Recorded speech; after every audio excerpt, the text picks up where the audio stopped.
बस्तर में 31 मार्च 2026 की तारीख तय होने के बाद लगातार हमने 2 सालों में एक लगातार बड़े संग्राम देखे। अलग अलग इलाकों में माओवादियों के मारे जाने की घटना, अलग अलग इलाकों से माओवादियों के समर्पण करने की घटना, और उसी के साथ साथ अब आलम यह हो गया है कि माओवादी या तो सामने नहीं आ रहे और आ भी रहे हैं तो इसलिए कि उन्हें मुख्य धारा में लौटना है। और लगातार लौट रहे माओवादियों के बीच आज दंतेवाड़ा से एक खबर आई कि जवानों ने एक 5 लाख इनामी माओवादी को मार गिराया है। क्या है पूरी जानकारी, इस पर बातचीत करते हैं। नमस्कार, मैं विकास तिवारी हूं और आप बस्तर टॉकीज देख रहे हैं। दरअसल आपने देखा होगा कि लगातार माओवादी वापस लौट कर आ रहे हैं, और या जो नहीं आ पा रहे हैं वो किसी तरह से अपनी चिट्ठी, अपनी खबरें बाहर भेजने की कोशिश कर रहे हैं कि वो आना चाहते हैं, लेकिन उन्हें एक सुरक्षित मार्ग दिया जाए। बीते दिनों उड़ीसा इलाके के जो सक्रिय 15 माओवादी थे, उन्होंने भी छत्तीसगढ़ के गृह मंत्री विजय शर्मा को एक पत्र लिखा था, और पत्र में लिखा था कि हम वापस लौटकर आना चाहते हैं, हमारी 2 टीम है, जब वो एक हो जाएगी तो हम खुद पहुंच जाएंगे। उसमें फिर हम भी वहाँ घटनास्थल पर पहुंचे थे। घटनास्थल मतलब वो जगह जहाँ पे उन्होंने समर्पण किया, वहाँ कोई घटना नहीं घटी थी, बल्कि एक सुखद संयोग था कि वो माओवादी जीवित वापस लौट आए। तो 15 माओवादियों को लाने में हमने भी अपनी भूमिका निभाई। हमने भी उनसे संपर्क करने की कोशिश की, संपर्क हुआ, और फिर छत्तीसगढ़ के गृह मंत्री से बात करवाकर उन्हें हमने निश्चिंत किया कि वो अब सुरक्षित हैं, अब उन्हें किसी तरह का खतरा नहीं है। लेकिन इसी दरमियान आज सुबह दंतेवाड़ा से एक खबर आई। दंतेवाड़ा से पुलिस ने एक प्रेस नोट जारी किया, और प्रेस नोट जारी करके ये दावा किया कि उन्होंने एक बड़ी मुठभेड़ में, जिसमें लगभग 10 से 12 माओवादी थे, और उसमें एक 5 लाख इनामी माओवादी को मार गिराया, और वहाँ से हथियार और बहुत सारे सामान भी बरामद किए।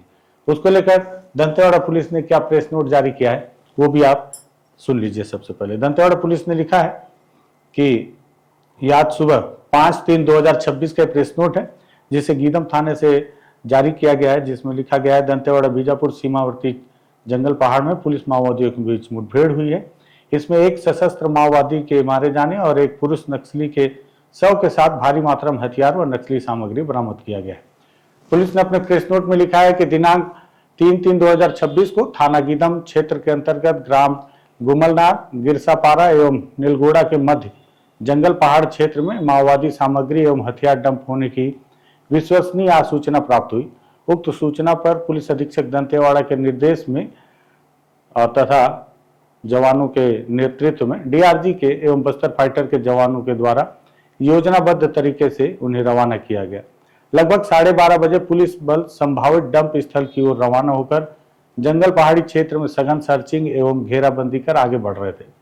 रात्रि लगभग 8:30 से 9 बजे के पूर्व से घात लगाए बैठे भैरमगढ़ एरिया कमेटी के 8 से 10 सशस्त्र माओवादियों के द्वारा पुलिस पार्टी की हत्या कर हथियार लूटने की नीयत से अवैध स्वचालित हथियारों, मतलब कि अत्याधुनिक हथियारों से अंधाधुंध जानलेवा फायरिंग की गई।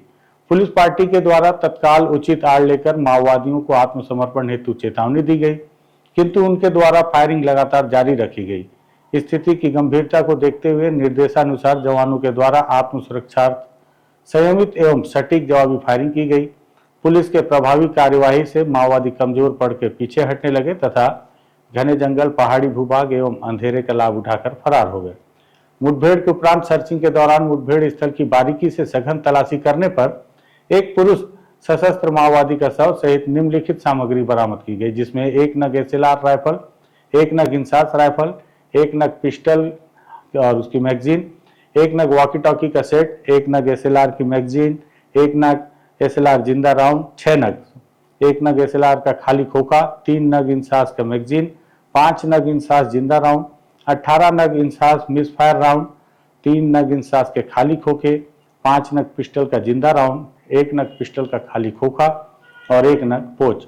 मुठभेड़ स्थल से बरामद माओवादी पुरुष शव की पहचान आत्मसमर्पित कैडरों के माध्यम से कराने पर राजेश पूनम, जो कि एसीएम है भैरमगढ़ एरिया कमेटी का, जिस पर 5 लाख रुपए का इनाम था, जो कि ग्राम बुर्जी, थाना गंगालूर के बीजापुर का निवासी था, इसके रूप में की गई। घटनास्थल से बरामद शव, हथियार एवं नक्सली सामग्री को अभिरक्षा में लेकर आईडी एवं एम्बुश की संभावित खतरे को ध्यान में रखते हुए टेक्टिकल मूवमेंट किया गया। आरोपी एवं एरिया डोमिनेशन करते हुए समस्त बल सुरक्षित रूप से जिला मुख्यालय दंतेवाड़ा पहुंच चुके हैं। अभियान में किसी भी सुरक्षा बल को कोई भी क्षति नहीं हुई है और यह ऑपरेशन सफलतापूर्वक संपन्न किया गया है। तो ये प्रेस नोट पुलिस के द्वारा जारी किया गया है और जिसमें उन्होंने एक 5 लाख इनामी राजेश पुनेम को मार गिराने का दावा किया है। और यही वजह है, अब सवाल उठता है कि माओवादी जो है वो इतने कमजोर हो गए हैं कि माओवादी खुद स्वीकार कर रहे हैं। बीते दिनों जब विकास और सुदर्शन को जब हम लेकर आए तो मैंने उनसे लगभग 1 घंटे तक ऑन कैमरा बातचीत की और ऑफ कैमरा भी बहुत देर उनसे बातचीत हुई। उन्होंने बताया कि माओवादी उस परिस्थिति में है ही नहीं कि वो लड़ सकें और ऐसे में वो भी बटालियन के माओवादी भी लड़ने की स्थिति में नहीं है और यही वजह है कि माओवादी अब किसी भी तरह से कोई प्रतिकार या कोई प्रहार नहीं कर रहे जवानों पे। ऐसे में लेकिन पुलिस ने ये प्रेस नोट जारी किया है कि 8 से 10 माओवादी थे जिन्होंने जवानों की हत्या करके उनके हथियार लूटने के आशय से उन्होंने रात से एम्बुश लगाया हुआ था। हर माओवादी वो सोचता है अब कि उसकी परिस्थिति नहीं है लड़ने की और यही वजह है कि वो अपने आप को सिर्फ बचाने की कोशिश कर रहा है। विकास ने तो हमसे बातचीत में यहाँ तक कहा कि उनकी मंशा ये थी कि 31 मार्च 2026 तक कैसे भी करके खुद को जीवित रखा जाए और 31 मार्च के बाद जब केंद्र सरकार की तिथि पार हो जाएगी तब वो भले वापस लौट आएंगे, केवल केंद्र सरकार की उस तिथि को फेल करते, उस दावे को फेल करने के बाद। लेकिन परिस्थितियां वैसी हैं ही नहीं कि खुद को वहां सर्वाइव किया जा सके या जंगलों में जीवित रहा जा सके और यही वजह है कि वो वापस लौट आए। वो भी तब जब उन्होंने देखा कि उनके सबसे बड़े माओवादी नेता पोलित ब्यूरो देव जी वो भी लौट कर आ चुके हैं और भी बड़े नेता लौट कर आ चुके हैं। ऐसे में उन्होंने भी वापस लौटना ही समझदारी समझा और वापस लौट कर आ गए। ऐसे में क्या ऐसा हो सकता है कि 8 से 10 नक्सली जब भी उनको पता है कि अब जवानों के द्वारा अगर ऑपरेशन किया भी जा रहा है तो उनकी संख्या बहुत बड़ी होती है, लेकिन उनके द्वारा जवानों के ऊपर हमला करने के लिए घात लगाया जाए। लेकिन पुलिस ने प्रेस नोट जारी किया है तो अभी तो इस पर किसी तरह का माओवादियों के द्वारा कोई बचा ही नहीं है ऐसा कि जो आरोप लगा सके और ना ही ग्रामीणों ने इस पर कोई बात कही है। तो जो पुलिस ने कहा है ये उनके बयान के आधार पर ये खबर है और यही वजह है कि जो जंगलों में माओवादी हैं मैं उनसे इसी बात का जिक्र करता हूँ कि अगर आप इस वीडियो को देख रहे हैं तो अब आपकी परिस्थितियां वैसी हैं नहीं कि आप लड़ सकें। आपकी परिस्थितियां ऐसी भी नहीं है कि आप अपने आप को सर्वाइव कर सकें लेकर जंगलों में सुरक्षित, क्योंकि जंगलों में ना आपके पास खाने पीने के सामान मिल पाएंगे और ना ही आपको किसी तरह की मदद। और अगर आप वापस लौटना चाहें लेकिन इस दरमियान अगर फोर्स की नज़र आप पर पड़ गई तो आपको मारकर भी मुठभेड़ साबित कर देगी और कोई उस पर कुछ नहीं कर पाएगा, क्योंकि हैं तो आप एक माओवादी जो संविधान और कानून के खिलाफ में रहकर लड़ाई लड़ने की बात करते हैं। तो ऐसे में अगर आप वापस आना चाह रहे हैं, जो भी वापस आना चाह रहे हैं, और मुझे तो ये भी पता चला है कि बहुत सारे लोग भी ये चाहने लगे हैं कि जो सिर्फ बचे हुए माओवादी हैं उन्हें उनका सरेंडर ना हो बल्कि वो मारे जाए। अब बहुत सारे लोगों में अलग अलग टाइप के लोग, मैं किसी का जिक्र नहीं करूँगा, लेकिन मैं ज़रूर बताना चाहूँगा कि जो भी माओवादी वापस लौटना चाहते हो तो अगर लौट रहे हैं तो उन्हें कोई सुरक्षित रास्ता अपनाना चाहिए, किसी भी ऐसे लोगों से संपर्क करना चाहिए जिससे कि फिर उनकी हत्या कर पाना संभव ना हो और हत्या करके फिर उसे मुठभेड़ दिखा पाना भी संभव ना हो। पुलिस ने ये दावा किया है, फिलहाल हमको पुलिस का दावा ही मानना पड़ेगा। इसको लेकर दंतेवाड़ा के एसपी ने भी एक बयान जारी किया है, क्या कहा वो भी आप सुनिए। 3 मार्च 2026 को हमें आसूचना प्राप्त हुई थी कि थाना गीदम अंतर्गत गुमलार, गिरसापारा, नीलकोड़ा, नीराम के जंगल पहाड़ियों में नक्सलियों की उपस्थिति की आसूचना है और डम की भी उपस्थिति की आसूचना है, जिस पर डीएसपी राहुल कुमार उइके के नेतृत्व में डीआरजी एवं बस्तर पेट्रोल की टीम रवाना की गई थी। ऑपरेशन के दौरान सर्चिंग अभियान शुरू था, सघन सर्च किया जा रहा था। उसी समय लगभग रात के 8-9 बजे के करीब नक्सलियों द्वारा फायरिंग किया गया, जिस पर जवाबी कार्रवाई करते हुए सिक्योरिटी फोर्सेस ने भी फायरिंग की। मुठभेड़ पश्चात एक्सचेंज ऑफ फायर मुठभेड़ पश्चात सर्चिंग के दौरान हमें एक माओवादी का शव बरामद किया गया, जिनकी शिनाख्ती राजेश पुनेम एरिया कमेटी सदस्य भरमगढ़ एरिया कमेटी पाया गया और जिन पर शासन द्वारा पूर्व से 5 लाख का इनाम घोषित है। मौके पर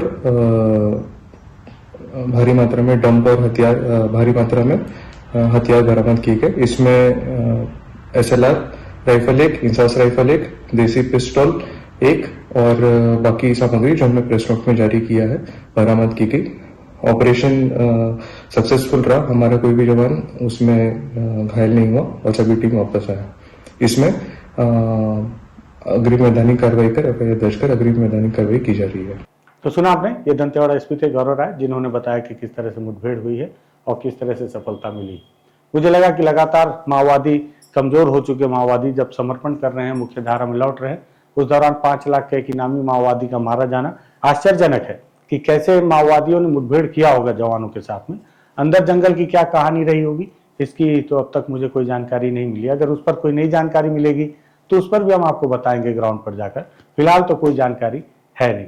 और मुझे लगा ये जानकारी प्राथमिक तौर पर जो मिली है पुलिस के द्वारा दी गई उसे आपको बताऊं, इसलिए इस वीडियो को हमने तैयार किया है। पसंद आए शेयर कर सकते हैं, बस टॉकीज को सब्सक्राइब कर सकते हैं। धन्यवाद।